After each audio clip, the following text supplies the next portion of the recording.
ఇప్పటి వరకు ఉపాధి హామీ పథకం కింద 46,94,000 కుటుంబాలకు చెందిన 75,23,000 మంది ఉపాధి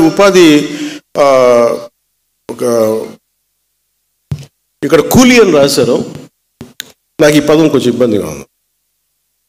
అంటే వేజ్ సీకర్స్ అది ఇంగ్లీష్, నేను అనేది శ్రామికులు అనే పడదాం, లేదంటే దీనికి ఒక పదం పట్టుకుందాం. దీనికి అంటే గ్రామ వికాస నరేగా శ్రామికులు అనే పదం నాకు ఇష్టంగా అనిపించలేదు. పల్లెల్ని నిర్మించే కార్మికులు, లేదంటే గౌరవం ఇవ్వాలి, అంతేగాని ఏదో ఉపాధి మన కూలీ ఇస్తున్నాం డబ్బులు వెళ్ళిపోయిన అలా ఉంది. అందుకని దయచేసి దీన్ని ఒకసారి, ఎందుకంటే పిఆర్ డిపార్ట్మెంట్ లేదంటే న్యూస్ పేపర్స్ అన్నిటి కూడా ఉపాధి హామీ కూలీ అంటే కూలీ అనే పదం బ్రిటిష్ వాళ్ళ నుంచి వచ్చింది.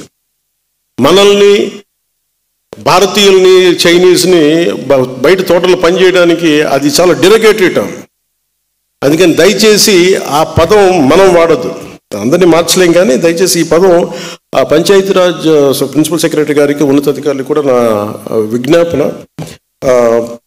ఇంకొక కొత్త పదం ఏదైనా పట్టుకుని నరేగా శ్రామికులను అనండి, లేదంటే గ్రామ వికాస శ్రామికులు అనండి. శ్రామికుడు అనే పదం వాడండి దయచేసి.